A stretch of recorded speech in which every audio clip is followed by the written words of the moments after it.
Hello.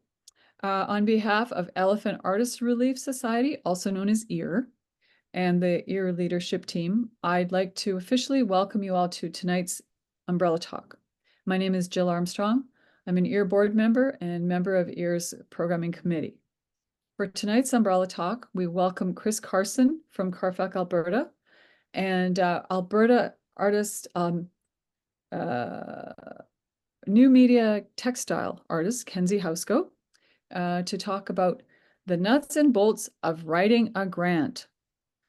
But first of all, I'd like to begin tonight's event in the spirit of respect, reciprocity, and truth by honoring and acknowledging Mohkinstsis and the traditional Treaty 7 territory and oral practices of the Blackfoot Confederacy, including the Siksika, Kainai, Piikani, as well as the Ayasi-Nakota and Tsuut'ina nations.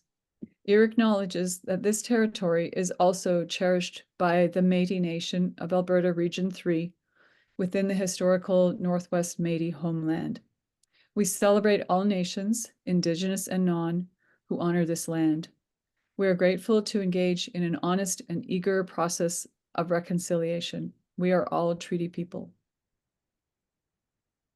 Tonight's event is part of EAR's ongoing series called Umbrella Talks, which offers presentations for artists of all disciplines. This year, EAR's Umbrella Talks are supported by the Rosa Foundation. And a little bit more about EAR. Elephant Artist Relief Society is a registered charity that provides practical resources to artists of all disciplines in Calgary and surrounding areas to help sustain their well-being and livelihood. This year, EAR celebrates 17 years of service to the arts community. EAR provides emergency financial relief funding to artists who are experiencing a medical or financial crisis. Professional development workshops, such as this one, twice monthly online artist meetup on Facebook called Studio E, a wide variety of community resource information on Facebook and our website, and access to group health insurance benefits. As a charitable organization, we rely on grants, but also largely on donors, memberships, and fundraising to do much of what we do. You can help us by raising awareness about EAR, and if you can, consider becoming a member or donating online. 100% of every donation is allocated to providing emergency relief for artists in times of need. So there's just a couple last bits of housekeeping. Throughout tonight's presentation, we ask that you keep your mics on mute and your video off, so there's minimal background interference. Please feel free to use the chat function to write your questions as they come up, and we will answer them in the Q&A portion of the evening after the break. And there will be a brief 5-minute break after the presentation before the Q&A this evening. When we get there, we will drop a link into the chat to a feedback form for you to fill out. We really appreciate any time you can devote to filling out the questionnaire, because your feedback means a lot to us and it helps us plan future programming. And that is actually quite responsive to your wants and needs. So please let us know what they are. During the Q&A portion, we'll address as many of your questions as we can until we end tonight at 9 p.m. So now, without further ado, I would like to address Chris Carson with the first part of tonight's presentation. Enjoy the evening. Thank you very much, Jill. So I am going to start by sharing my screen.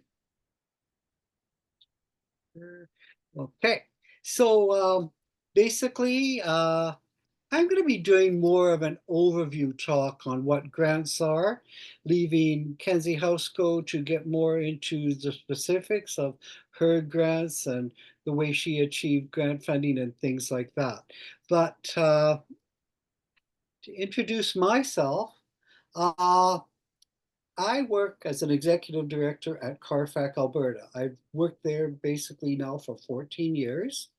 In terms of education, I'm also a practicing artist. I have an M.F.A. from in painting from University of British Columbia. I have a husband. I have two cats by the names of Cartouche and Turpin. They're both three-quarter Bengal cats. So when I'm not probably doing my job at CARFAC Alberta, I'm home doing art with my husband and my two cats. Anyway, I'm going to start off with kind of a brief sort of outline of what is CARFAC. It's the organization I work for. And it basically is an organization where artists work for artists.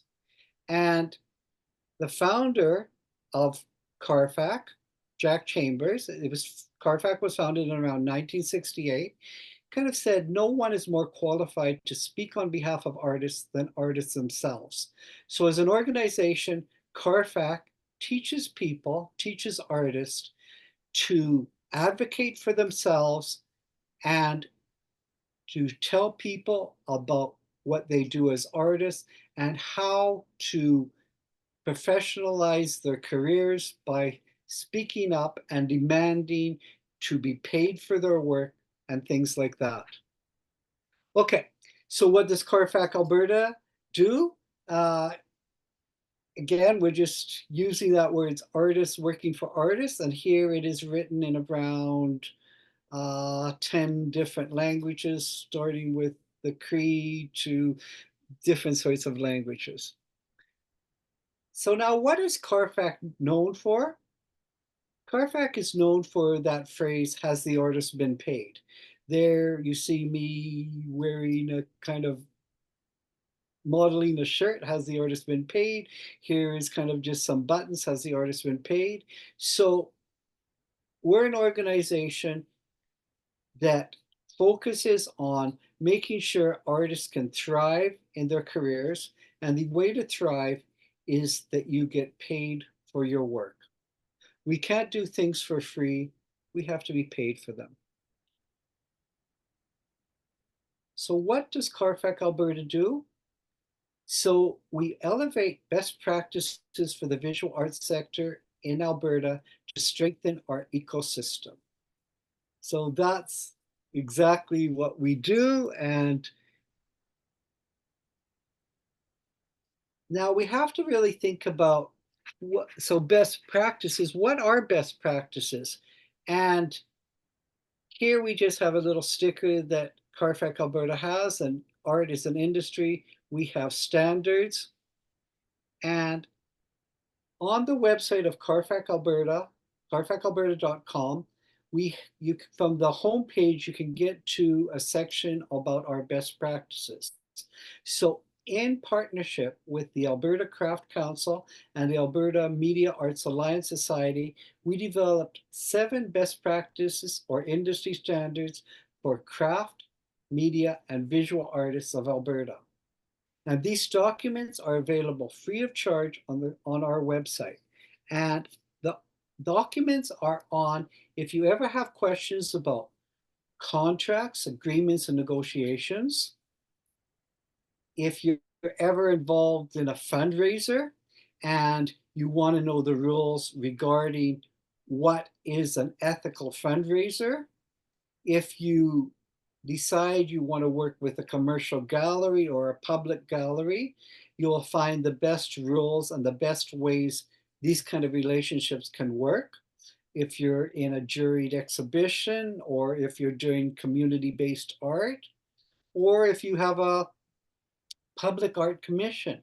These best practice documents are your best friends, and they're going to tell you ways things should happen. Notice the first one, best practices for contracts, agreements, and negotiations. That's probably one of the really basic best practice document. And what that basically says, that anytime you have work, artwork, leaves your studio, you should always have a contract. And this contract not only protects you as the artist, it also protects the person who might be purchasing it or employing you. It protects both sides, because what it does is misunderstandings happen when there is no contract. So by having a contract, you're protecting both sides, and it can lead to what we're trying to create, and that's a healthy art ecosystem where both sides, both artists and the people who view art and employ artists, all can be happy together. So that's what best practices do. And so if you haven't already done so, I suggest sometimes you just look at these best practice documents on the CARFAC Alberta website. That's carfacalberta.com. Okay, so what are we going to do tonight? We're going to be looking at what is a grant. So what does it mean? Should I apply for grant funding? And then looking at ideas of where, when, and why. We're going to discuss briefly other opportunities like grants. Then we're going to go into how to write a grant. So we're going to be dealing with some tips that you can use when you are going to think about. We're also going to show you a bit of an example of how to write a grant. And then we're going to end today with looking at a bit about the benefits of writing a grant. So we're going to start with what is a grant? What is a grant and how does it work? You'll notice I will be sharing these kind of slides with you through ear. So if you want them, if you don't want the recording and you just want the presentation, will be sharing it with ear so they can send it out. So you don't really have to take notes on everything. And a lot of this stuff that I am pointing to comes directly from the internet in certain places. So it kind of, it's using the internet wisely to find good information. So what is a grant? This is just from some website that says, in a broader sense, a grant is money given to person, business, or government or other organizations that is designated for a specific purpose which was not need to be repaid. And so it says this contrasts with a donation, which is money given for general use without any stipulation as to what it can be used for. So a grant is for a designated or specific purpose. So that's one thing that you have to think about. Okay, and a grant is one of the government's tools for funding ideas and projects to provide public service, stimulate the economy, and benefit the general public. And this is more how a grant process works. The grant process follows a linear life cycle that includes creating the funding opportunity, applying, you have to make the award decisions, and you have to successfully implement the award. So these phases, they say, are kind of like the pre-award phase, the funding opportunities, and then the applications get reviewed to decide if somebody receives a grant or does not. Okay, so when I'm thinking about grant funding and grants, there are a lot of work to do. So you have to think about, is grants something that are for you? Are grants something that you should consider? And to really determine if grants are right for you, you have to answer these kind of three simple questions. Know what you do, know what you want, know who you are. So if you don't do this kind of analysis of looking into yourself, looking into your career, looking into the kind of work you do, you can't really decide if grant funding or back grant is the right fit for you. So you always have to think about your career before you decide if what you want to do is apply for a grant. Okay, so how to write a grant proposal. This is a basic outline sort of way, is you start with kind of like a need statement. It's a problem statement. It's a description of what you need or what you want to do. And it's usually what you need. I need this amount of money so I can do this. And then you support your need statement with evidence. And the evidence is your digital images, photographs, newspaper articles on you, maybe mentorship opportunities, exhibition opportunities. So you give them some evidence of why you really need to do this project. And here it says you use language and a format that is easy to read and to understand. So that's a kind of basic way when you're kind of doing your basic research on the internet, you're going to come up with this and you're going to say, this is kind of what a grant is. This is how I can write a good grant. Okay. So for a grant to work for you, it really has to be part of your plan. And we have to plan our career. You know, grants take a lot of work. They don't just happen. Our career doesn't just happen. So we have to really begin to plan what our career is going to look like and if grants have a part to be played in this. Okay, so what is a plan? A plan may be unwritten or fully developed document. Some people write totally 10 and 20-page business plans when they're going to go to the bank for money or they're starting a new business. So it can be this really documented sort of argument on what you are planning to do, when, where, and how. But for artists, you know, sometimes we're a bit more casual. Sometimes things can be even written on a napkin or in our sketchbook or in something else.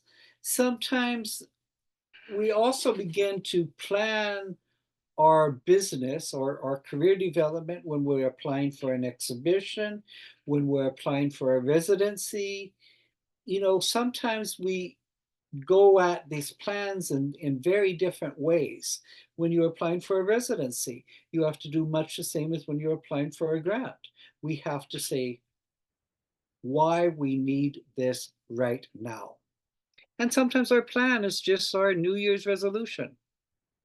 So when we're talking about business plans, which is what we do sometimes when we're starting a restaurant or starting some kind of business, uh, a grant is for the future. You're not going to hear back from any grant agency for, 2 to 6 months in the future. So by writing this document, by writing this grant, we are making a real plan on what we intend to do, how we want to grow, how we want to advance our career. And the second part of this is really important too. Success rates vary in all grants.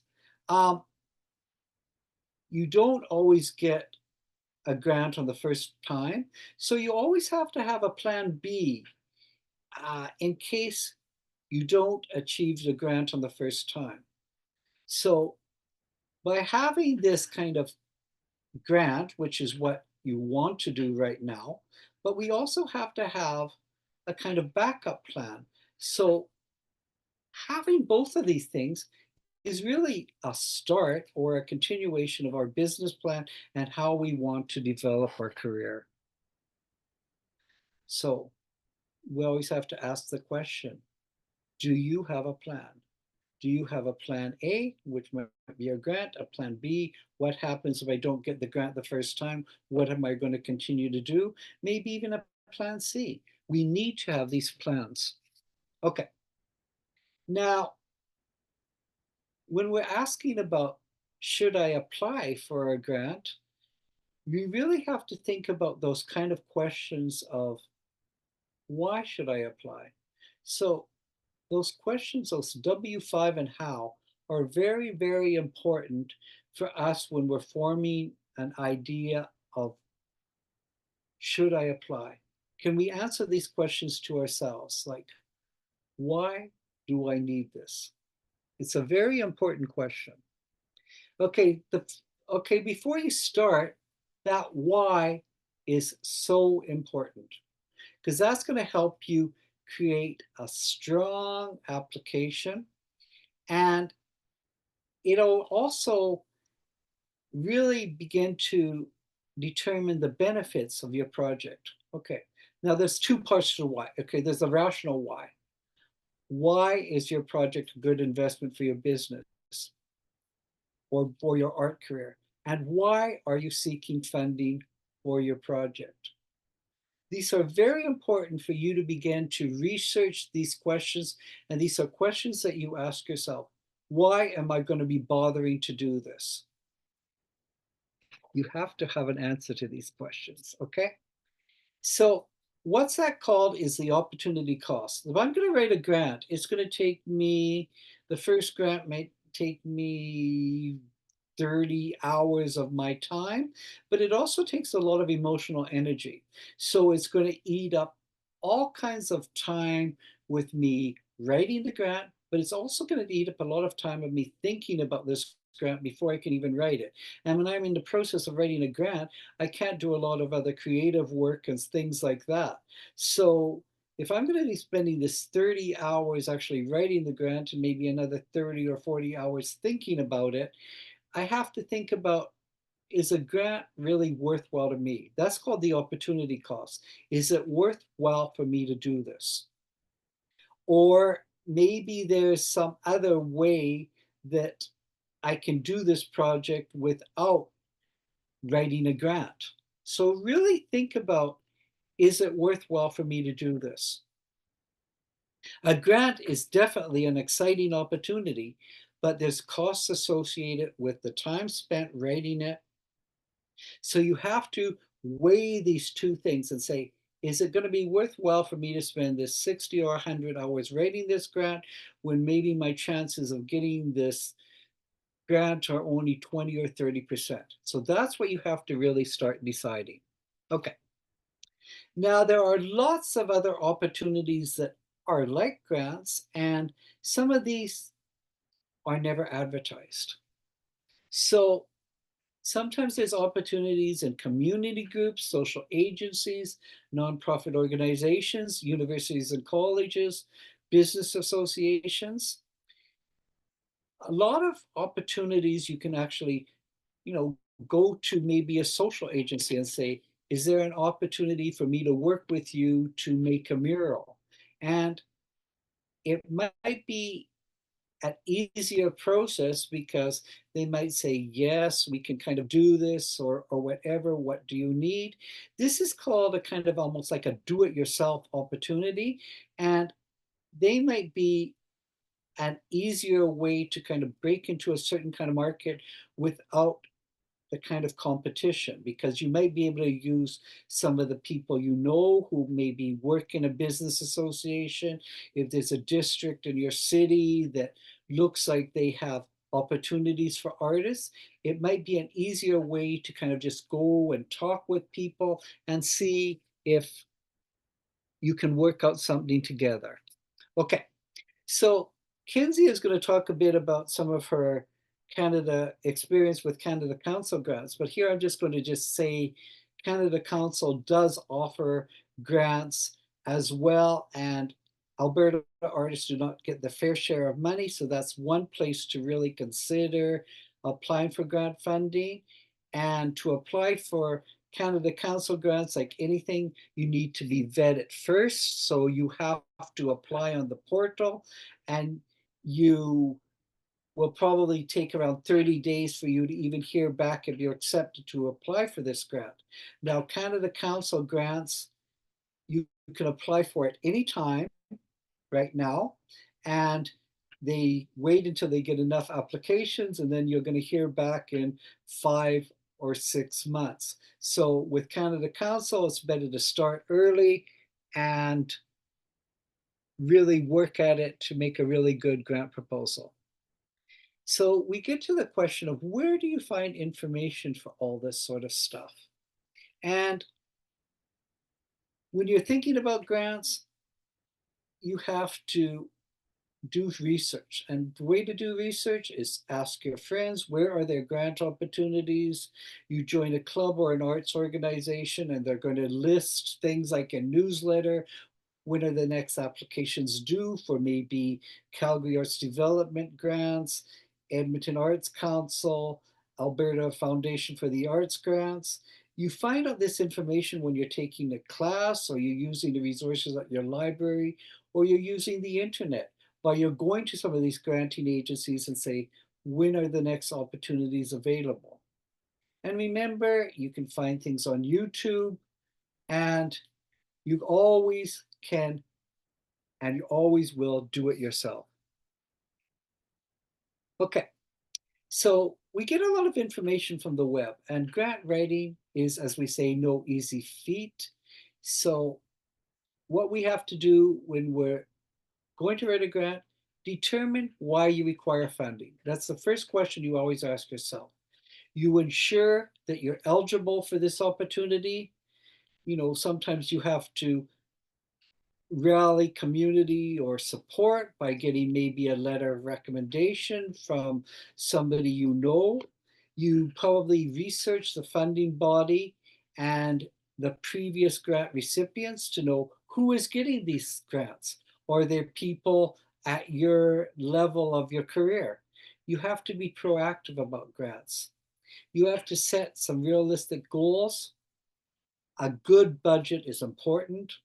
You have to write your proposal with life and passion. And then this number 9 is very important. You revise again, and revise with your friends, and you submit it ahead of time. That's basically some of the outline of how to do a grant. Okay, so again, you can see this on different other websites where they say much the same thing. You are doing you're setting realistic goals for yourself. Make sure your budget is totally friendly. You put yourself in the shoes of the financier, like who is giving the grants. Would this be something that they would want to fund? You mention your strengths, not your weaknesses. Okay, and then how to write a grant in terms of words. Like sometimes grants are now based on, you can only write 500 or 250 words on this subject, and they're asking you questions. So this is another way to decrease the word count. What do? You delete words like the, you erase that. Sometimes you just write in point forms, because point form is totally acceptable. You choose an active voice, so your things sound like you're really doing something, a real active job, and you eliminate conjunctions. That's one way we can kind of do this when we're actually have a really tight word count. Okay, so you look for redundancies in your argument. You get to the point. You delete the and that. You eliminate unnecessary prepositional phrases. Use an active voice. A lot of these things say much the same thing. Okay, so how do you answer questions? You write a direct answer to the question. So what I do is restate the question in a way that includes the answer. So when they say the question is, what are your goals for the future? You start back, my goals for the future are, and you explain the reasons in sequence. You give examples to expound your reasoning. You conclude with your position and your answer. Okay. Where do we get knowledge from? Now, this is some of the places that we get knowledge from places like Akimbo, CARFAC Alberta, Calgary Arts Development, EAR, Elephant Artist Relief, the Edmonton Arts Council, CARFAC, Alberta Foundation for the Arts. Now we're getting into the part of how do I write a grant? These are some tips. Tips, tricks, and discussion on writing a winning grant. Okay, so here are 2 tips that you really have to think about: clarity and honesty. Now, the word clarity, you can learn it from others. Honesty, you learn on your own. So we're going to deal with clarity. Does your proposal make sense? Do the figures in the budget add up? Did you answer all the questions the reader has, like who, what, when, where, why, and how? That's clarity. Okay, this is from another granting agency. This is from the Edmonton Arts Council. And this is kind of a format of the first paragraph of a narrative. And it is kind of boring, but you notice that what it does is it answers all the questions of who, what, when, where, why, and how. My name is, and I am this type of artist, and I have been practicing for this amount of time. And with this application, I am questioning the following dollars from this sort of agency, whether it's the A.F.A. or the Edmonton Arts Council or Calgary Arts Development. The intent is to do this particular thing over the course of this amount of time, and the bulk of the grant will go to these types of expenses with the ultimate goal of moving forward my career in this direction. This last part, the bulk, the ultimate goal of moving forward my career, is very important because this is what a granting agency is really looking at. Like, why should we fund you? Is this going to do anything for your career? Here you're saying it's going to do something. Okay. So as somebody who's been on juries, too many grant applications fail to provide an adequate introduction of who is applying. So you always have to make sure you're going to say who you are. You always have to make sure that you're going to that you're saying what you want to do. You always have to make sure that you're going to describe when you are going to do it. You always have to describe where did you come from. You always have to describe how are you going to do it. So again, who, what, when, where, how. And then we have that really big question is why. Now, if you attend anything that they do by the Canada Council, they say these are the three most important questions. Why me? Why now? And why is this project important to you? This is what a jury is really looking for, to answer those three questions. Why me? Why now? And why is this project important to you? Okay, and as I say, too many applications fail to provide an adequate introduction of who, what, when, where, how, and why. And without this information, a grant reader is left confused. Okay, clarity. Have a couple of people read your proposal. Does it make sense to them? Can they understand what you are proposing? And in clarity, does this proposal address what is asked in the guidelines for the grant? And a tip that you can really use is always seek constructive criticism. Are you aware of your audience? Who is going to read and judge your grant application? Now, a lot of the applications, your audience is going to be a jury of your peers. So if it's a jury of your peers, there are other artists, but sometimes grants, like if you're doing a mentorship grant or something like that, it might be just the administrative staff of the granting agency. So you should know who is your audience because you are kind of writing to them. And a tip to always remember is write simply so that your audience understands.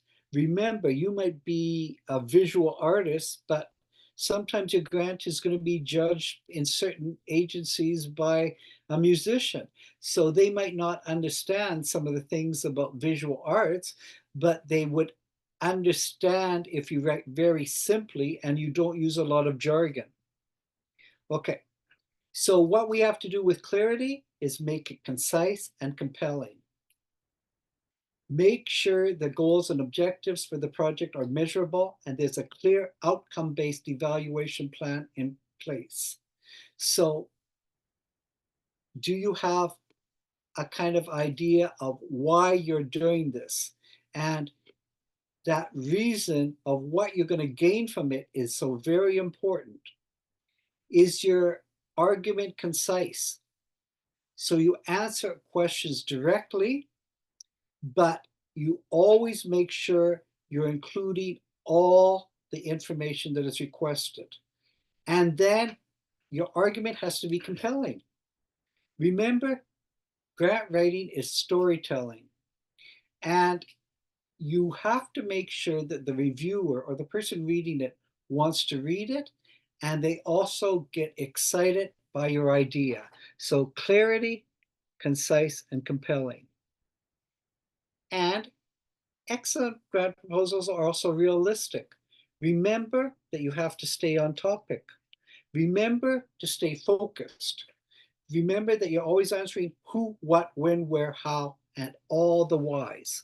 And remember to make it memorable. So you want people to read your grant application to remember what your project is. Is it exciting? So now there's going to be always guidelines for all these grants, and read them at least twice. I read them probably 4, 5, 6, 7 times. Make sure you understand every guideline in this grant application. And if you don't understand, always reach out to the granting agency or an individual in your community who can help you and say, this is what they mean by that. Because don't just assume you know. If you don't understand, there's nothing wrong with that. Reach out to somebody. And you're reading the grant guidelines at least twice. You follow all the rules. So if they ask for a PDF, remember, they want a PDF. They don't want something else. They absolutely want a PDF if that's what they ask for. And like we said before, grants are for the future. You're not going to hear back for 3 to 6 months. So if you're going to be doing this, make sure that you have a plan B in mind in case you don't achieve your grant on the first opportunity. Okay, so start early. If a grant application is next spring, it's not too early to start now. Start in the fall. So it gives you time to write and to rewrite. You give yourself time to have other people read it. And so they can help you along, but also by you reading it and rereading it, you get to understand more about yourself and more about your art. And by doing this, you're clarifying your own thoughts and you're learning where you want to take your art, where you want to take your art career. Honesty. Now, honesty, artists, working for artists, honesty is your voice, your thoughts, all about you. As you know yourself best, a winning grant proposal is written by you. You do you. Honesty is about doing the research so you're able to create projects and budgets that make sense. Red flags are raised about unrealistic budget figures and unrealistic goals and timelines. You need to convince a jury. So remember, you can't just quote a figure and say, this is what I'm going to pay for it. How did you research it? You might have to provide a Google document, or if you're putting in something that you require a flight to Ottawa, you get a quote from Expedia and you put it on there. So it's realistic and honest. And honesty involves being aware of who you are and what you need and want, and aware of where you are in your career. If you're an emerging artist, that's just great, but you have to know then that there might be certain kinds of awards that you are not eligible for, that certain awards that go to senior artists. So you have to say, where am I in my career? And there are certain awards that you're never going to get. So be honest with yourself and say, I'm at this point in my career, and this is the kind of opportunities that are right for me. And certain ones are, and certain ones are not. So you have to be honest with yourself and be self-aware. So not every opportunity is suited for everyone. And so you have to, when you're reading these things, you have to say to yourself, who is the intended audience for this opportunity? Is this for an emerging artist? Is this for senior artists? What is this opportunity for? So ask yourself honestly if you are a good fit before applying, because by doing that, you're going to save yourself time. And if you're a good fit for something, your chances of success are so much greater. Okay, always remember to answer who, what, when, where, why, and how. Okay, so now we're just going to go into a bit of how do you really start a grant? Okay, so now just think of yourself, you have a totally blank canvas. Okay, so I'm going to just start by pretending I'm applying for something like an A.F.A. project grant for art production. So I start by researching all parts of the A.F.A. website to find out what information I need to write. I see that I need a detailed project description. And along with that, I'm going to need images, a budget, general information, and a CV. And the A.F.A. would have parts on their website. Sometimes they're under FAQs, frequently asked questions, things like that. They're called application writing tips for individual artists. And this gives a lot of useful information. So you always go to the websites of a granting agency and find the part where they tell you exactly what you need. And so what I do on a blank page, I just cut and paste the information that I must answer. So I was planning to write a detailed project description. So it says here your PDF detailed project description is an opportunity to describe exactly what you want to do, how you want to do it, and why. And then it says previous successful applicants have structured their detailed project descriptions like this. So on this grant website, it tells you exactly what I need to write. It says I have to write objectives, planned activities, my timeline, my expected results and benefits. And then it goes into details. What are my objectives? It says introduce yourself with a brief paragraph, 5 to 7 sentences outlining who you are as an artist, what you are proposing to do, why you want to do it, and then follow up by describing your project in greater detail. Consider some of the following questions. And then I was doing art production, so what are you doing stylistically, technically to achieve your artistic vision? Will the project present any kind of artistic aesthetic challenges? Does this project depart from your previous work? So they give you all the questions that you can put in, okay? So I'm kind of cutting and pasting all the things in. So then I began to organize this information into a template with headings and questions like this. I'm going to write about objectives, planned activities, timeline, expected results and benefits, and objectives. So objectives, what do you propose to do? Who you are as an artist, what do you propose to do? Why do you want to do it? I kind of just leave all this information right on that canvas. All these questions. And then I'm going to start by writing who I am as an artist. I am blah, blah, blah. What are you proposing to do? I will create blah, blah, blah. Why do you want to do it? The finished project will blah, blah, blah. So I'm beginning to write these sorts of things exactly the way they want it. And by filling in the blah, blah, blah with relevant information, it's going to mean something. So I'm removing the kind of questions because now I have the way we're kind of structuring this objectives. And see, this is exactly the same as these examples that we pointed to before, like this one from Stephen Williams from the Edmonton Arts Council with my name is, I am some sort of artist, I have been practicing for some period of time. With this application, I'm requesting this many dollars from this organization. And my intent is to do this over the course of this amount of time. And the bulk of the grant will go towards these kind of expenses. with the ultimate goal of moving my career forward in this direction. So if you do all that, you're telling people exactly what they want to hear. Okay. Now, or this, you write a direct answer to the question. You restate the question in a way that includes the answer. You explain your reasons in sequence. You give examples to expound your reasoning. This is the way we kind of write a grant. There's a logical way to do this.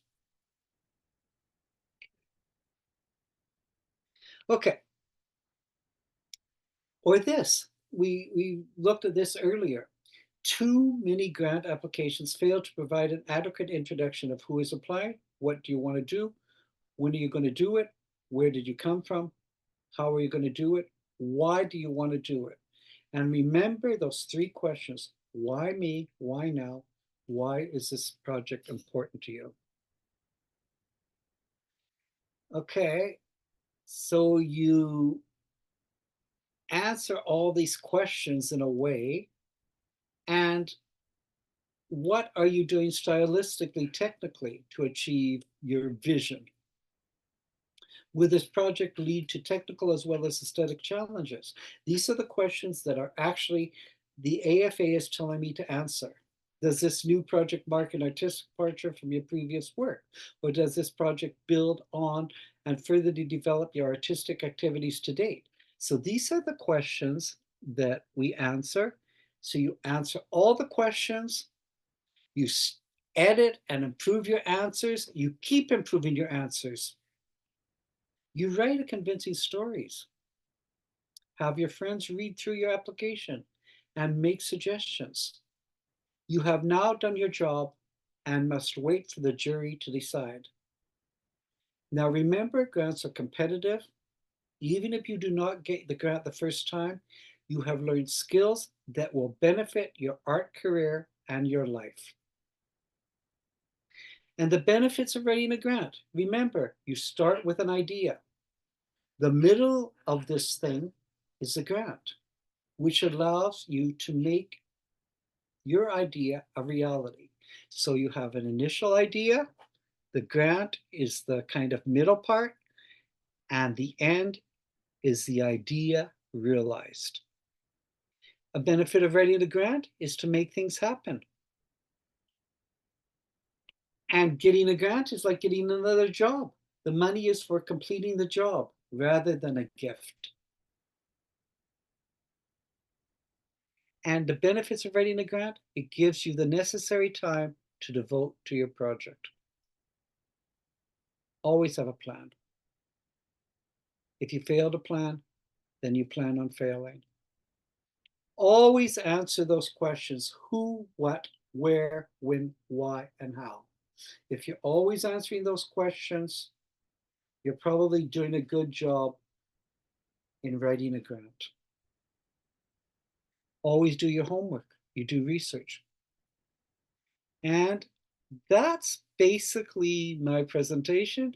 I'm looking forward to seeing Kenzie's talk, and I'm looking forward to the Q&A that is going to occur after this. So thank you very much, and send you back to Jill Armstrong. Hello. Thank you so much, Chris. You wow, you really knocked it out of the park again. You've always touched on a lot of these details when you've given your presentations before, but you really dug in and went deep with the details. So fabulous. Thank you so much. And now I would like to introduce for our next speaker, Kenzie Houseco, Alberta new media textile artist. So please take it away, Kenzie.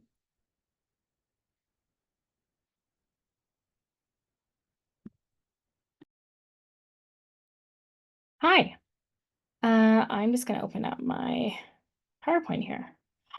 Jill, I thought we were going to have a break, but we're going to have a break after my talk here. Yeah, we'll have the break after you talk.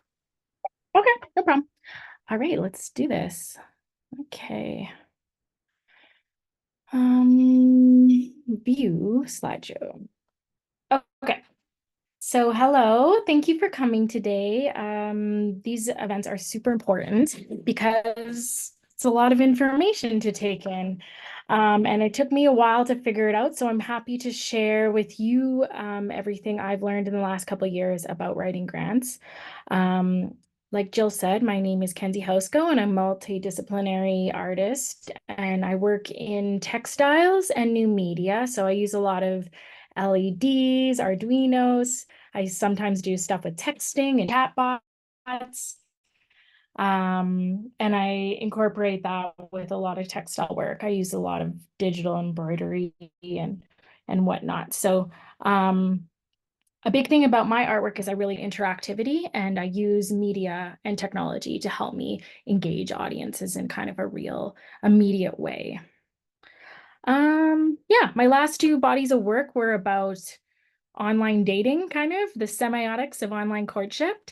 And I'm looking at creating a new body of work with the help of Canada Council grant, the support of a Canada Council grant, to talk about childcare, infant care, and a playful, interactive way. So yeah, I graduated in 2021 with my M.F.A. from the University of Calgary in new media. And before that, I did my B.F.A. in printmaking at ACAD. And I also have an arts and cultural diploma, management diploma from MacEwan University that I did kind of in between those. Yeah, all right, let's get going. So a little bit more about my story. I have a learning disability. I was diagnosed with dyslexia when I was in school, mostly like in my teens, but I always had trouble reading. I hated school, writing. I had the worst time spelling. And my mom basically taught me how to read in grade 4. So it took me a while to get together, but if I can do it, you can too. So I don't know if that gives solace to anyone.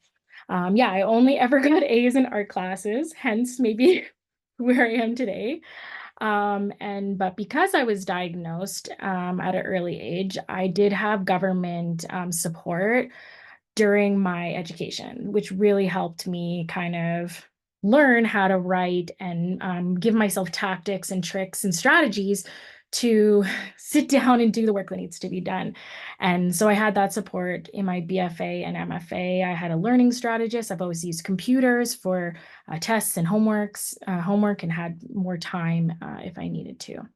And it was hard in my teens being diagnosed as dyslexic. I think that felt like, a death sentence, like, okay, like branded, like you're stupid, right? And I had to come to terms with that myself. And, there's a bit of ego involved in asking for help. But really, when it comes down to it, what matters is getting the thing done, right? And I know now as a 39-year-old that I am smart. I have proof, right? I got a BFA, MFA, and I've done written successful grants. All right, so I'm just going to quickly go through my some of my artwork just so you can like wrap your head around who I am and how I kind of approach this. This is very early work. This is my bachelor's work. So here's me. This is me, if you can believe it. This is my grad piece. I've always kind of talked about this kind of courtship, online, or like dating, desire, aphrodisiacs, and I have this kind of aesthetic towards sort of traditional textile work.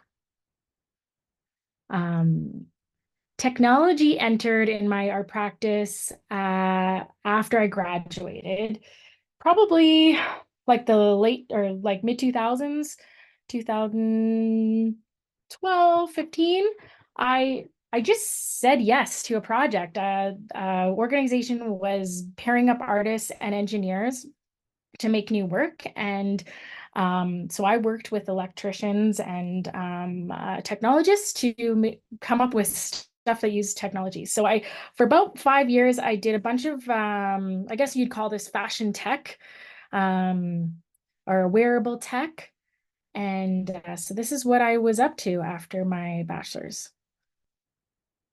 During this time, I also got a job with an indie label, record label. So I don't know if any of you in this room are musicians, but weirdly enough, my strategist, my tutor who helped me organize my life when I was going to ACAD, her partner, Ian Russell, he owned Flemish Eye, like an indie art record label here in Calgary.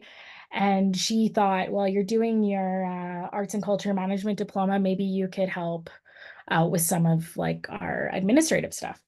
So I ended up working for them for almost 3 years. And this is probably the first time I ever wrote a grant.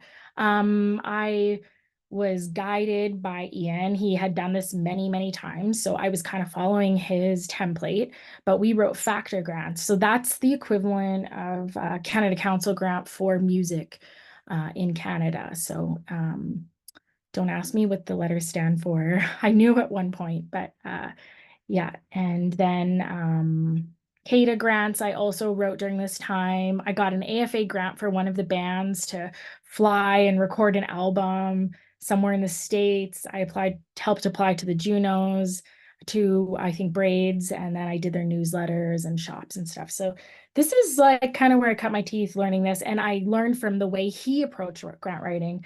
And I still kind of use that method, which is very similar to kind of stuff Chris has spoken about too. All right, so I received my very first A.F.A. grant, which was a travel grant in 2018. So right before I started my master's degree. Oh, I apologize for that. My heater just kicked in. I'm just going to turn it off really quick.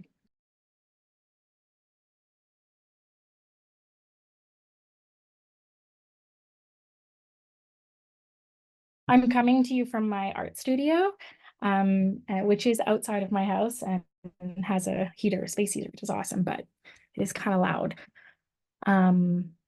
So I applied for my first A.F.A. grant to attend a fashion technology residency that was on Toronto Island.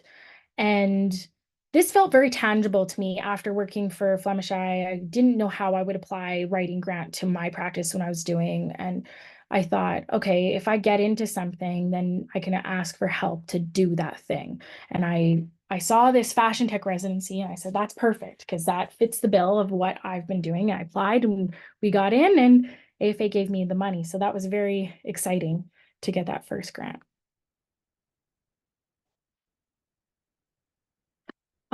I started my M.F.A. in 2018, and you can see kind of how I transitioned from like the fashion tech, wearable tech, and I started kind of that body of work was all made collaborating. So I started my master's and I'm like, okay, what do I want to make myself if I'm not collaborating with other people with other visions? And I think at this point I felt like a 2D artist and I was incorporating this kind of textiles and technology. So this is what kind of an early example of that, starting that.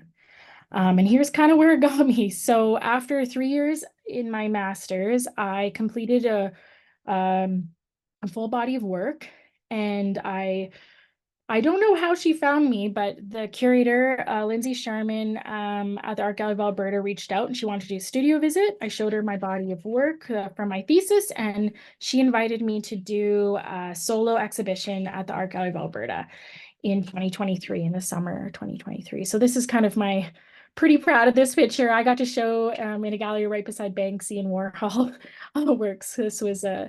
That was an exhibition of a private collection that someone had chosen to exhibit, or they had chosen to exhibit at the gallery. So this is that series. So this was the last series I did for my grad work. Yeah. Yeah, I'll just give you a few more pictures here. So maybe this goes back to like knowing who you are, what kind of art you make, and why you're making it and why it's important to you. So I felt like a master's really set me up for that. I had to write a thesis.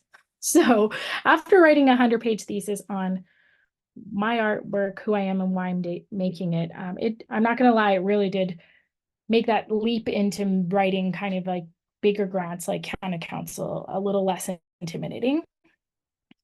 And I'm happy to say that I actually just received a Canada Council grant and for production of a new body of work going forward. So I'm working on this actively right now. And this is kind of this infant care, child care, in this kind of humorous, playful way. So this is the kind of I don't know, a sketch of something I'm thinking about. So to date, I've received 2 Canada Council production grants. This body of work, I guess because I had lined up the show, right? I then felt comfortable applying to Canada Council and saying, hey, I got this show at the Archive of Alberta. I have a body of work. All I need is more time, supplies, energy to create new work to exhibit. And I have this kind of concrete end and plan to disseminate once I get this done. So it felt like a more linear way to ask instead of this kind of vague idea of asking for money. All right. Okay, so where are we at? I mean, there are 29 of you in here, so I don't know. Does anyone want to put up their hand and say, like, have you applied to a grant? I'm just curious where people are. I'm stop sharing. I know you're in a grid, but maybe you can I don't know if people applied for a municipal grant, or I'm just curious if you have a reaction. No, no one?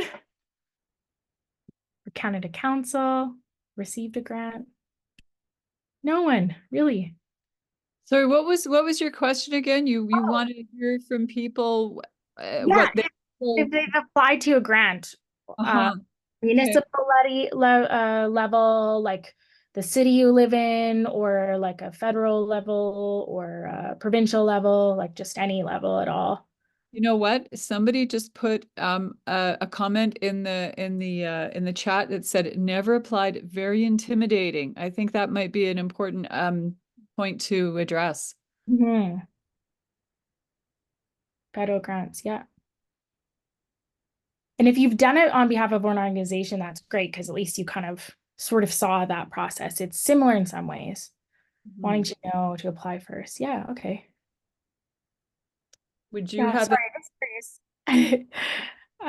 Because, I don't want to, I want to see where you're at so I can at least address you all properly. Canada Council always denied my, yeah, it's okay.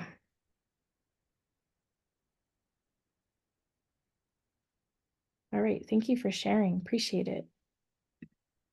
Yeah, it's hard. Those aren't the first times I applied, just to tell you. So I have received these grants, but I didn't get everyone I've ever applied for.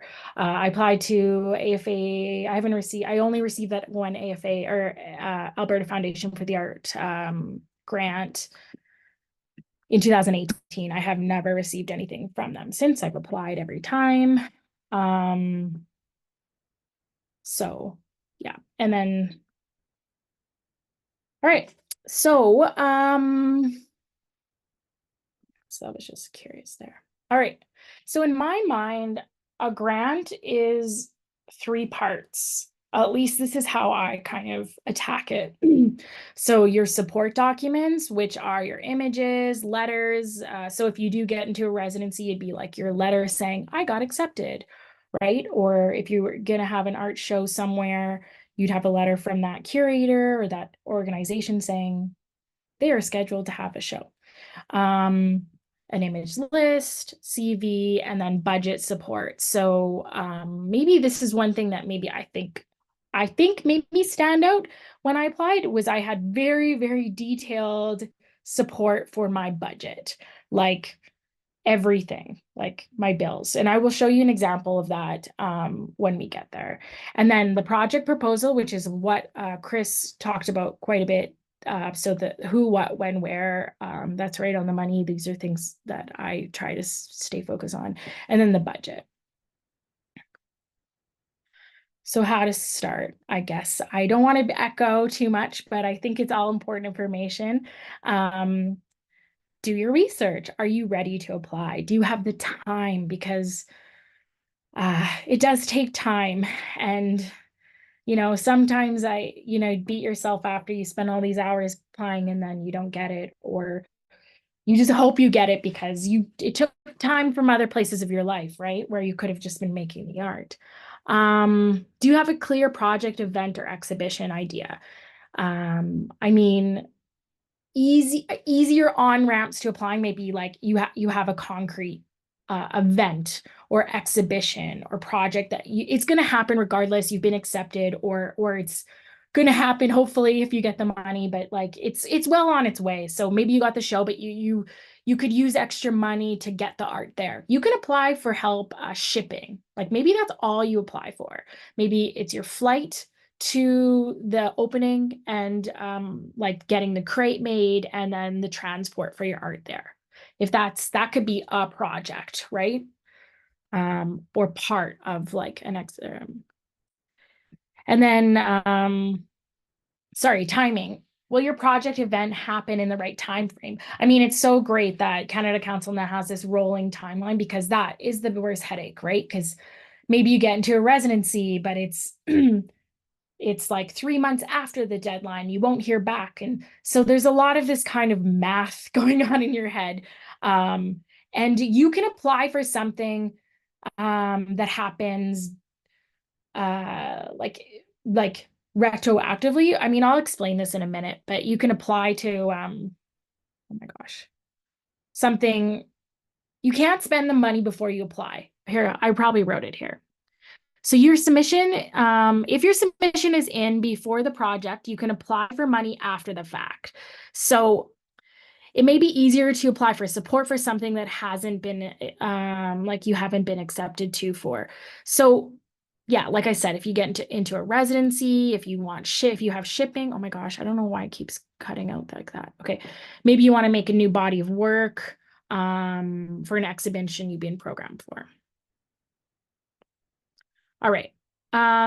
This is something Chris mentioned too, but calling the funder. I did do this, especially with the municipal ones. They seem easier to get through too. I did have a hard time getting in touch with someone at Canada Council. I don't know, such a big organization. It took them a while to email me back. I did reach out because I'm dyslexic, I asked for help completing the application, and that is something you can do. So if you have if you're autistic, or if you have like a learning disability or whatnot, they have assistance. So you could potentially hire a tutor to review your or help you write that grant, like edit it. But ask me more about that later, and I can point you towards the page where I found that. Okay. Yeah, just remember that the person you're talking to, they might not have any power over whether you get their grant or not, but they've been a part of this. So they might have observed many juries, and they might have really great advice. And they can definitely tell you whether you meet the criteria or not, or if your project does. And like, that's important. You don't want to waste your time if you're not, like, if the grant or award is for an emerging artist and you're not an emerging artist, or mid-level or whatnot. That's just an example. Okay, so this is again echoing a bit of what Chris mentioned, but this is what I do. So I make a folder, 2024 grants. I open a blank document, I do to-do list. I copy and paste the required information, questions you'll need to answer, what I need to do, like what I upload, image formatting requirements, like everything you should need. Like, read all of those guidelines, of course, but kind of like, I pull out the things like, oh man, you can't forget that, and I put it all into one document.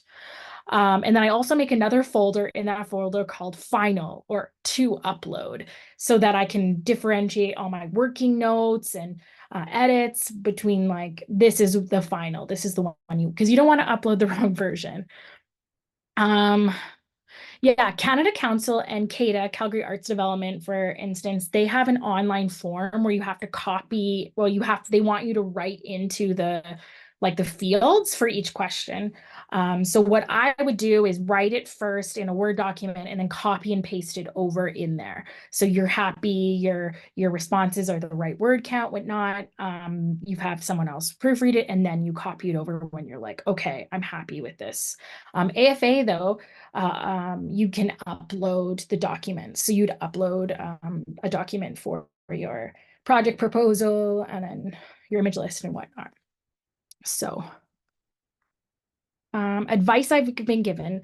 So I had the opportunity to have a mentorship program, and I got direct, like one-on-one mentorship with an artist on grant writing, and she helped me kind of read over some of my things. And I guess I walked away with this set of advice. Her name was Christina Cook. She was part of the Green Fools here in Calgary. She's part of Chaos, a puppet kind of moving objects festival. Anyways, wonderful artist.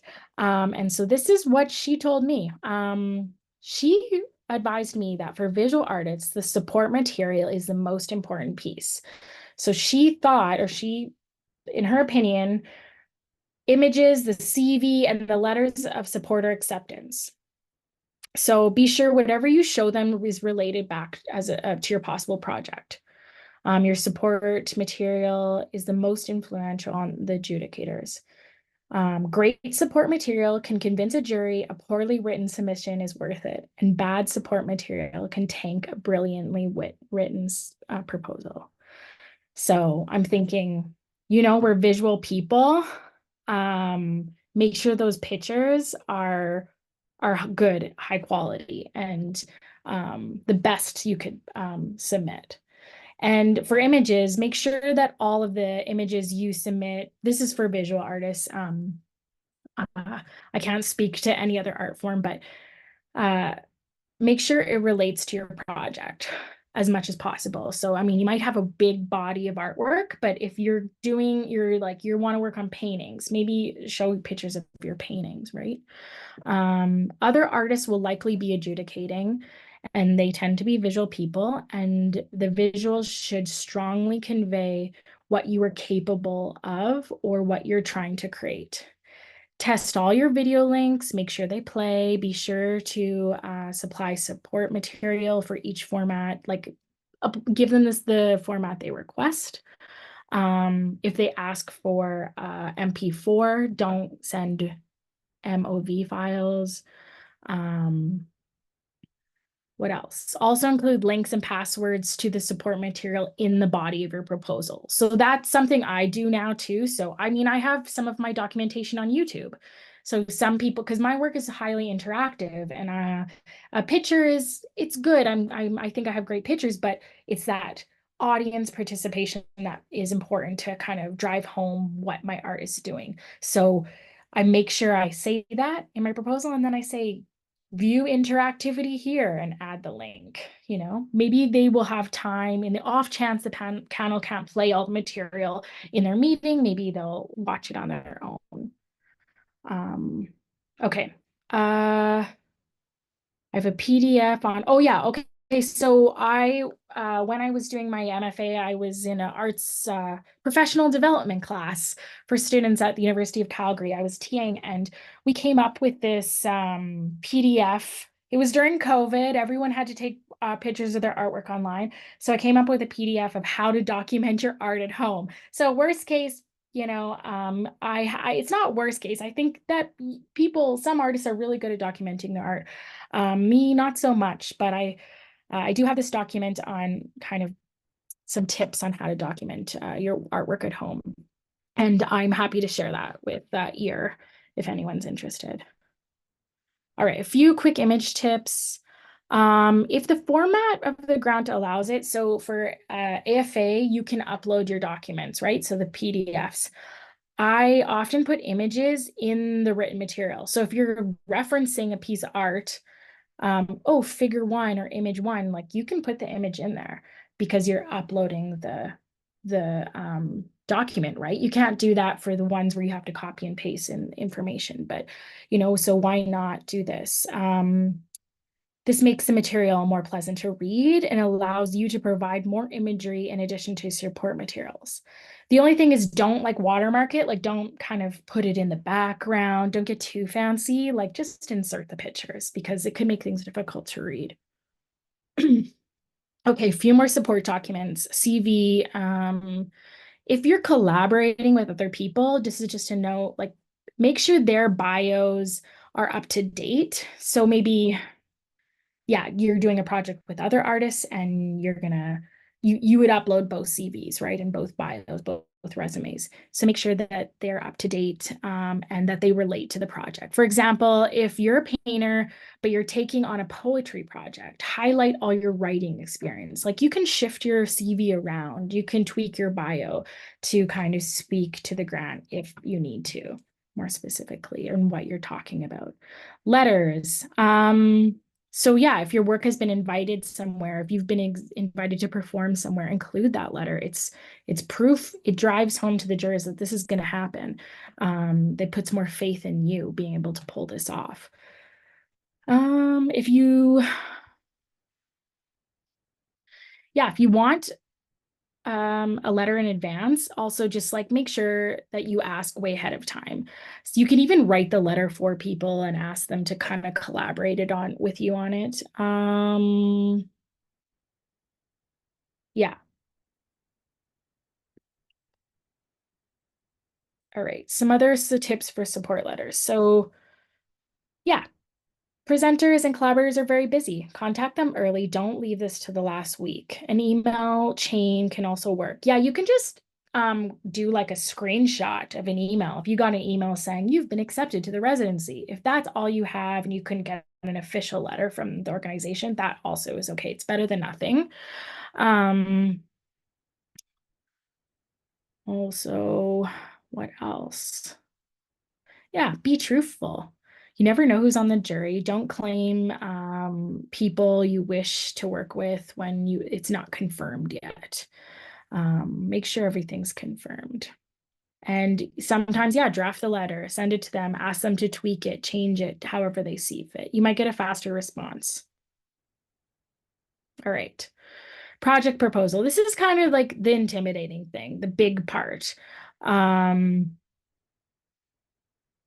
this might take the most time for a lot of people. So read the criteria, address the criteria. Adjudicators are expected to score proposals on how well they meet the criteria. So like Chris said, write the question down and answer the question. Move to the next question. Be clear, concise as possible. Remember, adjudicators have to read dozens of applications. First paragraph should answer who, what, when, where. And I'll show you mine from my Canada Council in the next slide. Write like you're writing to your grandmother or someone who is not familiar with your project or your art form. Do not assume adjudicators know who you are or particular arts. So yeah, I mean, I do new media textile art. Like what? Like that might be hard for like the average person, even another artist to imagine what that would look like. I have to be very descriptive. These are colorful, vibrant, layered textiles, like draw the picture for them. I wrote hoop example down here because that series I did for the Art Gallery of Alberta, there were giant embroidery hoops. I showed my grant to someone and they wrote back like, and then they saw my work and then they read the grant first and saw my work and they're like, what? Like that, I didn't even mention that they were giant embroidery hoops. Like that's kind of a big important part. Like that draws the picture for the reader. So yeah, make sure you're doing that because you may not have the opportunity to insert pictures in your PDF. Okay, so here's the example of the Canada Council grant that I received in, I guess it would be 2022, early 2023 to create 3 new pieces of work. So this is actually one paragraph. I broke it up just to make it a little like less, like not as hard to look at.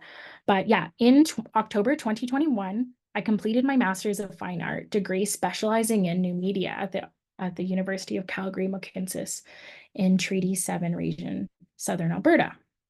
My M.F.A. research creation thesis titled this was 3 emojis, hearts, but because I had to copy and paste the text in, I had to improvise here with these little characters to represent the emoji hearts. An artistic exploration of contemporary courtship, online courtship, sorry, combines textiles and technology to probe the meaning of emojis, texts, while highlighting how romantic communication is transmitted, interpreted, and misinterpreted via screens. So I will be expanding on this series, creating 3 new textile new media works between, I say the exact dates, November 2022 to May 2023. These new textile new media works will be showcased along my original M.F.A. thesis artwork in a solo exhibition at the Archive Alberta through the Emerging Artists program. And then I say the exact date it'll be showing. May 19th, 2023 to October 16th, 2023. And then lastly, I'm requesting the funding from Canada Council for Arts to support the art production phase to create these works. So I'm not asking for the marketing phase. I'm not asking for the research phase. That's done. The research's done. It's this one phase.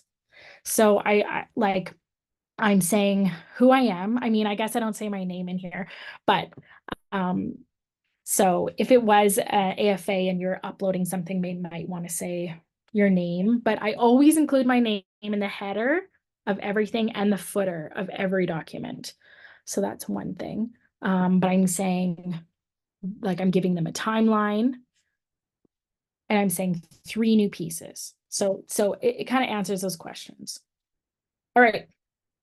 So that's the important thing. And then after that, I would elaborate, like maybe then you kind of add some quotes about your work, you dive into the way it looks, and then, and this might end up being like a page. Okay, budget. This is another support talk document. So yeah, this illustrates how your project will get done, who gets paid and where the money is donated. Or and where it's coming from. So this is be specific, labeled roles, stages of the process. So even within the budget, you can have like a pre-production, production, post-production. Post-production would be documenting, it would be creating, it would be framing. Production is making, right? Pre-production might be doing research, maquettes, buying supplies. Explain what your amounts are based on. For example, $500 a week for 10 weeks or 30 hours, $30 an hour for 10 hours, etc.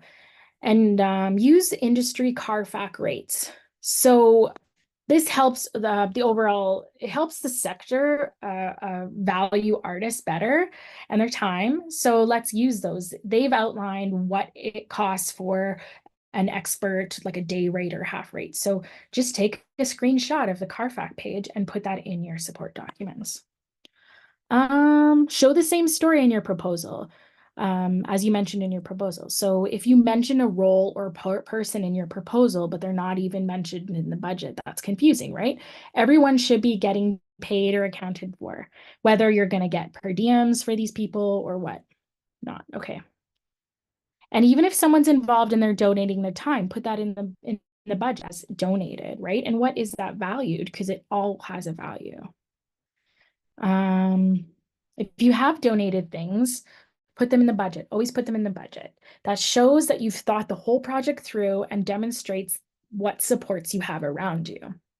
You can say an item is donated and has 0 value, or you can put donated items on the budget. Yeah, you can do in kind, and it just has to equal 0 at the end. So expense donated studio. So you might you might have your studio, someone's giving you a studio. What is that value? $500 a month, and it's like your pal's garage or something. But I don't know, be honest about it. But my studio is in my house, so it becomes part of my rent. So I say rent and studio in my budget. Okay, back up your expenses. Get the quotes from the experts you're hiring. Reference CARFAC consultant fees. If you're ordering supplies, like Chris said, take a screenshot. So I ordered a lot of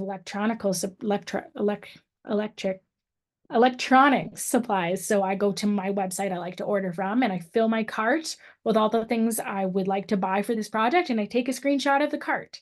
That goes in the support document, and then you have a concrete number, right, to back up what you're asking for. Screenshots of flight quotes, hotels, car rentals for living expensive. Screenshot the last month's your utility bills, your phone bill, your internet bill. For per diems, you can use the federal rate, which is higher than the provincial rate. I think the federal rate is, I don't know, like 150 a day. But just Google federal per diem rate, and then you can link right to that. So when you put it in your budget, your per diem, you have in the notes linked to the federal rate, right? So it backs up where you got that number from. This is something I learned. For Canada Council, you can include a 2% expense for unforeseen expenses.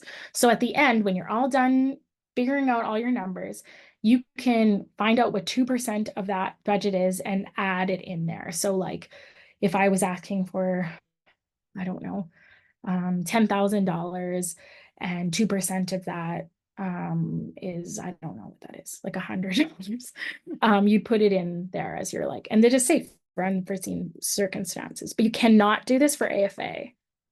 I got told from the representative there. Okay. I always include an out-of-pocket expense, even if it's only $100, because, you know, it also says, I mean, it says something maybe like optically that you're investing your own money and time and energy. Just like make it known what's in there. Okay, budget clarity. Your budget is clear, well thought out, contains sufficient details to evaluate the project, and does not attempt to inflate the project's cost to increase the amount. I can't even see my last line there. Okay. All right, timeline.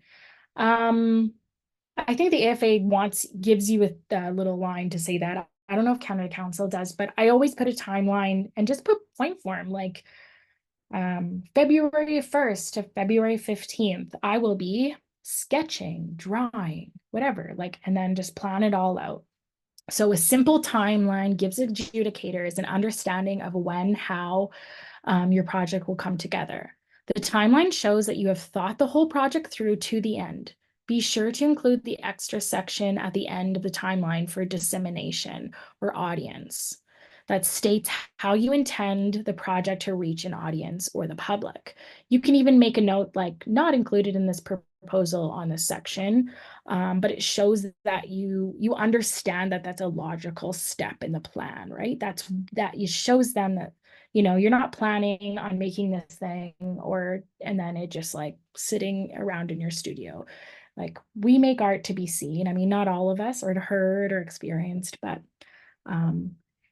the government wants to give you money to help you create and disseminate your artwork.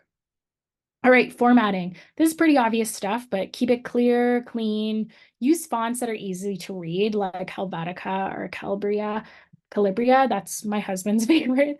Don't use narrow margins to try and fit more in. Just work on your word count. That's better. Look.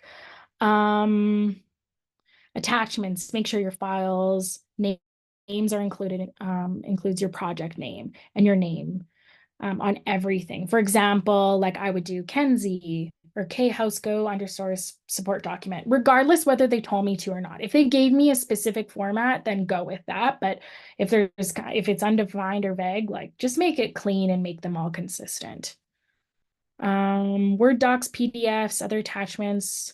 Yeah, make sure your name is on the header and the footer. I put my email and my phone number and my website.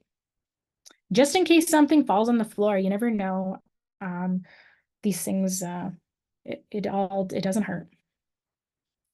Proofread your entire proposal before submitting. Correct typos, spelling errors, and inconsistencies. Complete a solid draft in enough time to ask someone you trust to read it and give you feedback. Sometimes we miss the most obvious things.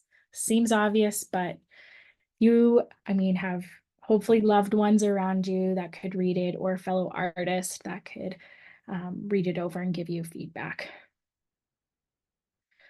Look for mentorship opportunities. So maybe you can hire a learning strategist or a tutor.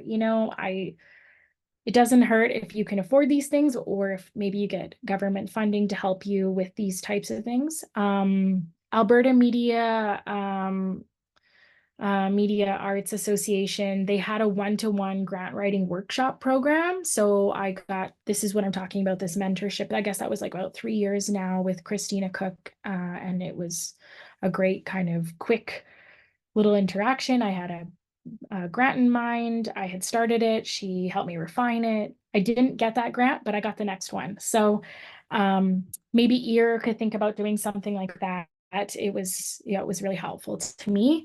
If you have pals that have successful grants, ask them to share them with you. It's probably no skin off their back to let you read over their final grant, if they have one that they were successful with.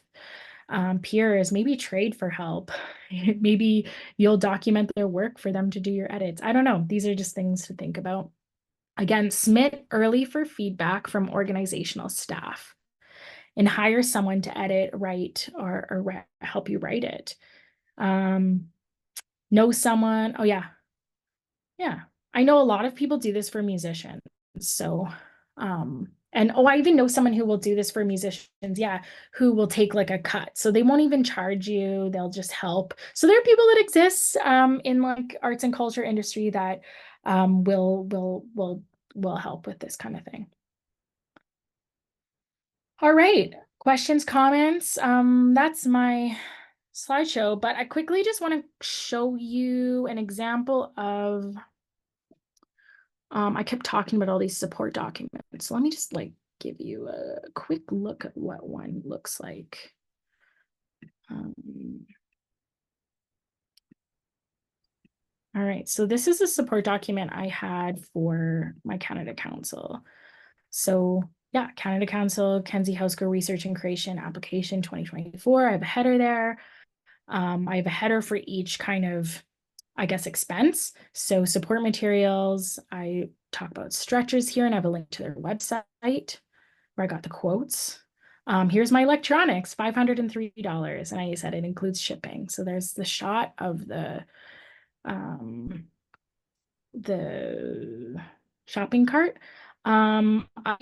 In my grant, I collaborate a lot, and in using this technology, I often hire consultants who, they know their thing. They know about chatbots, they know about texting services. So I don't have a problem working with people like that. And if I do want to collaborate, I want to pay them for their time and expertise. So I work with an individual, her name is Gabriella, and so I think I got a quote from her. So I got the quote from CARFAC. This is a consultation fee. So she's giving me advice to complete my project. And then here's the quote from her. So 3 days, the full day rate come to, $638 per unit. And then, so that's a day rate. So yeah. And then, so she's, she cares about my project. She cares about me. She's a friend. Maybe she'll give me like half a day rate for free. And then if she did, I would write that in the grant, that the in-kind donation, because she's probably going to help me with this more than these hours, which unfortunately is the way sometimes these go. Okay, so childcare expenses. Not everyone knows this, but you can put that in there. So if you have a child and they're going to childcare every day, and I highlighted it, like I put it in my bank account, utilities, like it's pretty detailed. And I don't know if everyone did this, but I think maybe that's what's helped me stand apart. Oh, and here's Gabrielle, she's the technologist I'm hiring. So because I mentioned her, I mentioned her in the budget, and then I'm also including an artist statement and biography. So it's all consistent, right? I didn't just mention her and then never talk about her again. All right. I don't want to take up too much of your time, but I do have a budget I can show. Do people want to see that, or? I think people would really like to briefly see a budget, definitely. Okay, so this, can we see this? Yeah, I think so. this is the Canada Council. This is that grant that I applied for. So, art subsistence. So this can be your, this can be your rent, food, utility bills, your phone bill, your studio, and I have it all broken down here, right? So this is my rent for 14 weeks because that's how long I proposed in my project that I'm going to work on this. So they have a weekly breakdown. I think that's the max I could ask for. I mean, I think I spend more than that in a week on my life, but that was, I think, the max that Canada Council. So these are when you need to look at the guidelines, because they might say, oh, you can only ask for X amount for a month or in subsistence and stuff. But subsistence includes all of this stuff. So rent, personal food, childcare, yeah, my utilities, I'm paying, and I'm being honest here. I share the utilities. I pay half the utilities.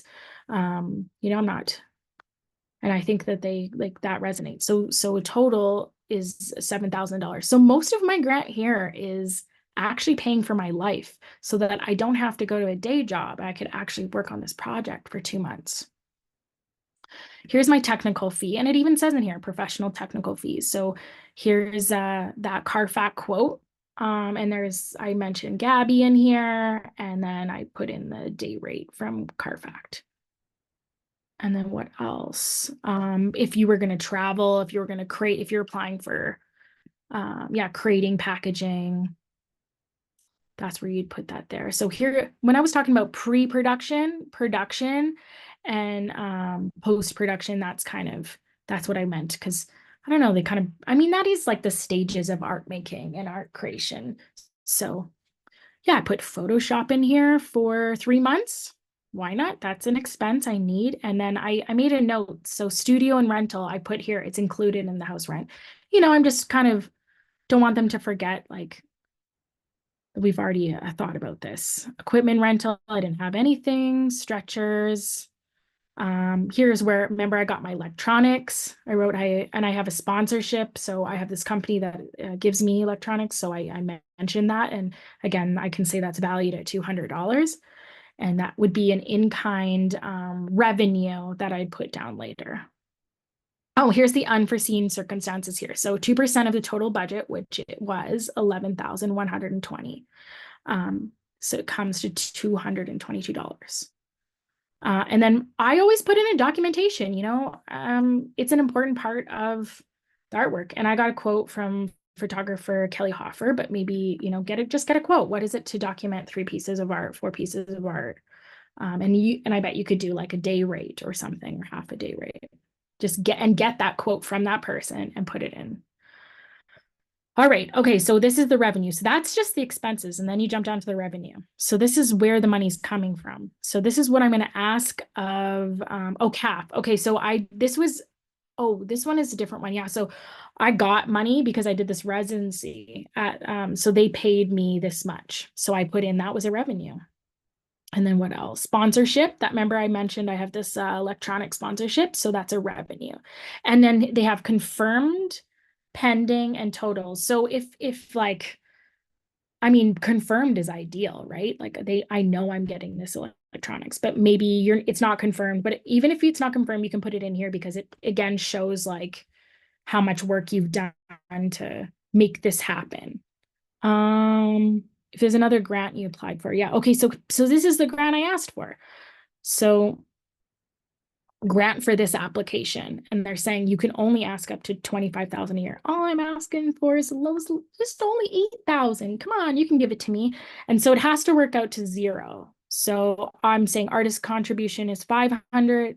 So it adds it all up here for you. This is the confirmed that I'm getting. This is what I'm asking for the grant, and it's unconfirmed because they haven't given it to me yet. And then this is the total. And then even says here, they're going to pay for 75% of this project. So, if it comes out and says 99, maybe you rethink about, maybe you need some more in kind, because it probably optically looks better if you've, it's going to be easier to say yes to a project that you've already sourced material, help, quotes for, right? Put yourself in their position too. All right, I'm going to unshare this. Lastly, too, so my dad was an artist, and he I'm missing a unsure here. Pretty unsure.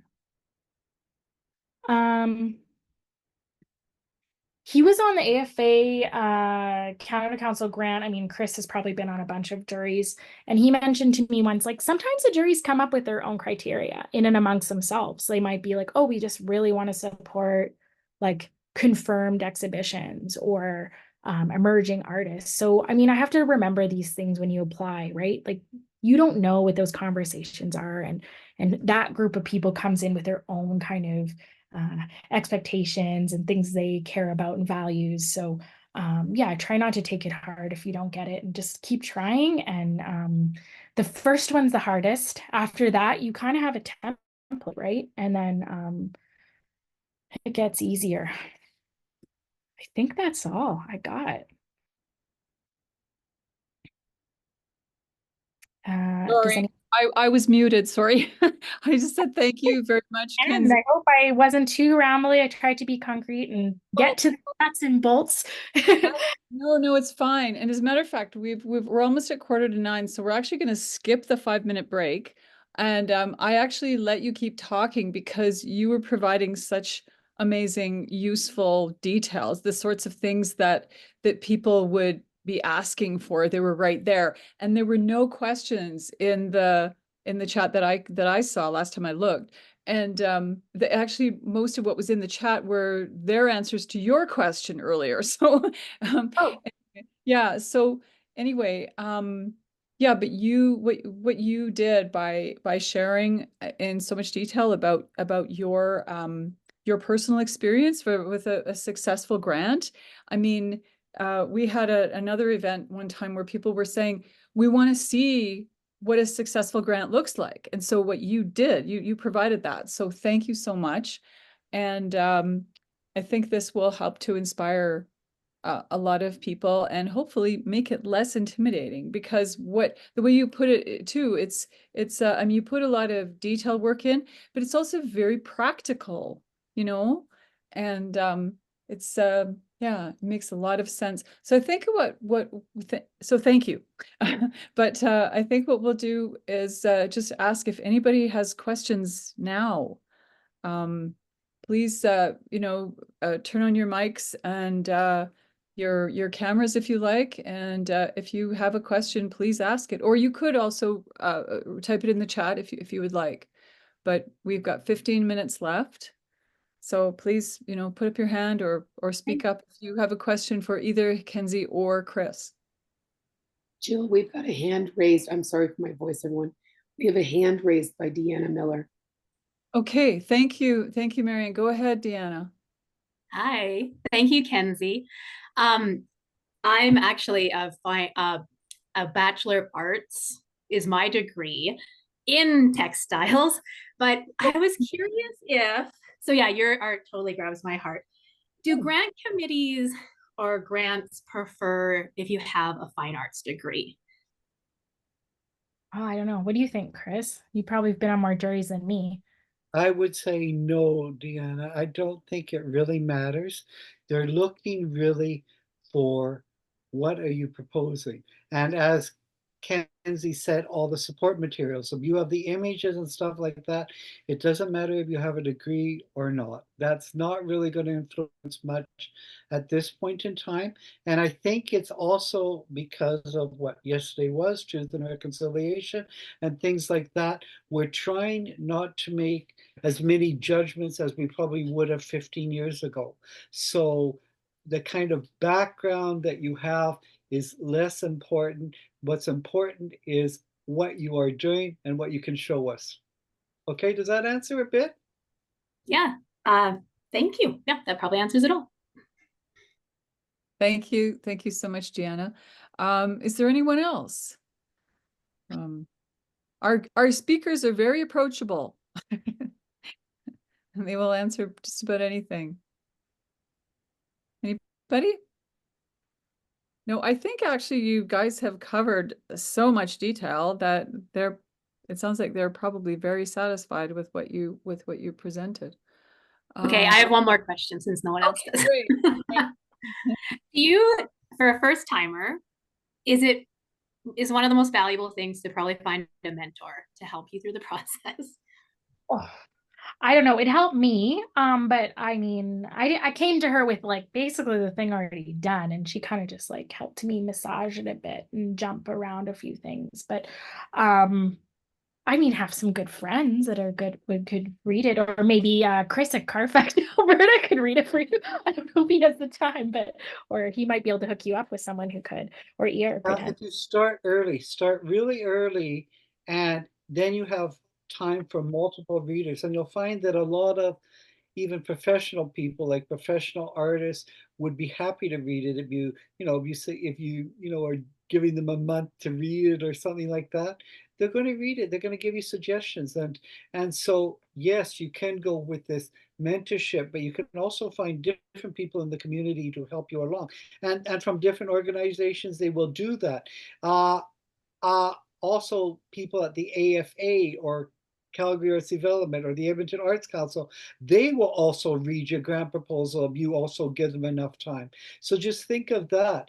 You would have somebody who actually knows that actual audience itself, and they will read it. But again, you can't just give it to them the last day. But give them to them a month before, and they will be happy to read it, and they'll provide you with some criticism on what is good, what is not so good. So those are the things that I can do. So there's different ways you can do this mentorship, and asking a lot of people, asking somebody who knows your practice, asking somebody who has no idea what even your fiber practice is like, who doesn't even know the meaning of fiber art, and ask them to read it and see if they can get a picture from your description that would help them along. Does that make sense? Cool. Awesome. Thanks, you guys. Okay, we do have one question, but before I read out the question, Marianne has posted a link to Calgary Arts Development. So for the Calgary artists who are here, I know we have viewers from a lot of places tonight, but if you're in Calgary, Calgary Arts Development has an artist micro grant that's due this month on the 16th of October. And for those of you who are first-time grant writers and you are feeling a little intimidated, applying for a micro grant might actually help you, because just because it's a smaller grant for a smaller project, it might be a good way in for you. So please go to the link in the chat. And the question here is it wise to have multiple grant sponsors and apply for another grant, or do they want you to apply to one? I don't really understand, like apply to AFA and Canada Council at the same time, or I'm assuming that's what they mean. Maybe that person could clarify. I think you could apply for both with the same grant. Well, You you never- can only use the same money for one. So if you're applying to two places, you're applying for different parts of the grant. And for some people, that's sometimes a bit too confusing because there's so much chance that you'll get one and not the other part. So just make sure that your money is going to just one thing. So you just have to, sometimes I would advise probably against that, unless it's two distinct parts and you already know about one. Like if you applied for, say, the first part of a grant to an organization, they've already given it to you to do the production, then you might be applying even before you finish the production to another place to do, say, the dissemination.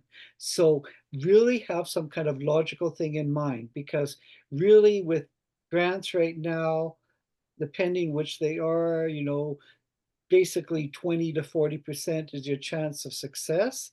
So you don't want to have that many things and say, I won't be able to do this project unless I get both grants. It confuses people, okay? So really have something clear in mind. You'd have to know a lot more before you do multiple funders. That's what I'd say. Cool. Okay, great. Thank you, Chris, for that. That was quite clear.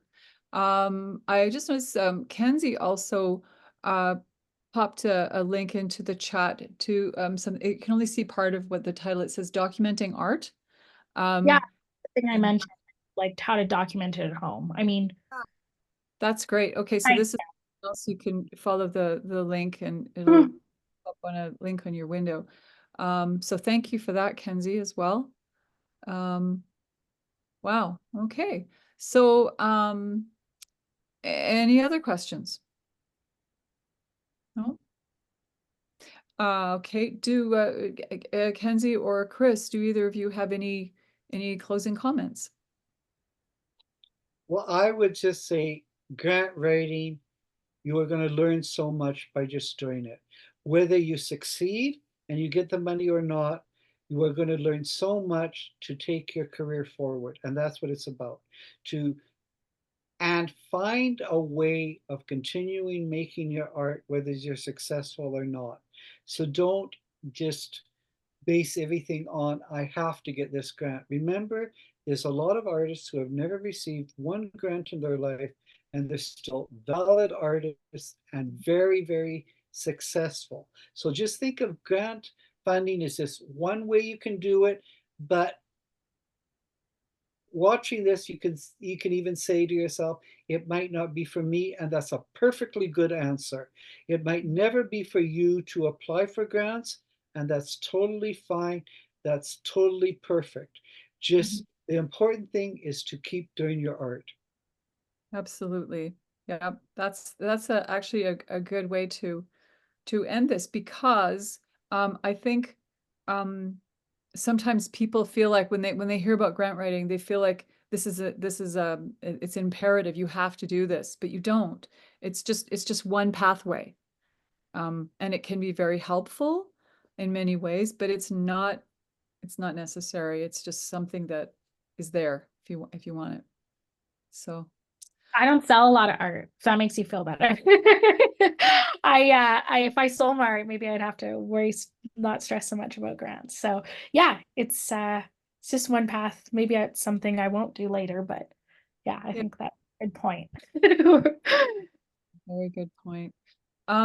Okay, so before we close, I just want to say this is the first time that we have presented this particular format where we're taking the whole grant writing process and really breaking it down into small bites, because we had a few requests from people saying, okay, great. So the other presentations they're always great, but there are still people who need just a little bit more detail on how to actually do this step by step. And the two of you have provided a wealth of support, and the step by step has been amazing. So thank you so much to both of you, and yeah, and thanks to everybody who was here tonight, and I'm glad you enjoyed it. So take care, everybody, and stay tuned to Elephant Artist Relief Society, and we'll have another umbrella talk coming up soon. Take care.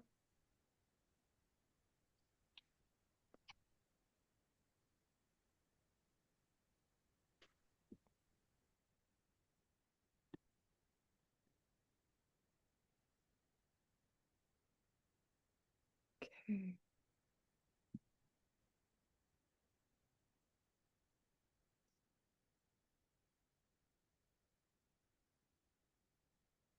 Thank you, Jill. Oh, hey, thank you so much. It was you did a really great job. Oh, thanks.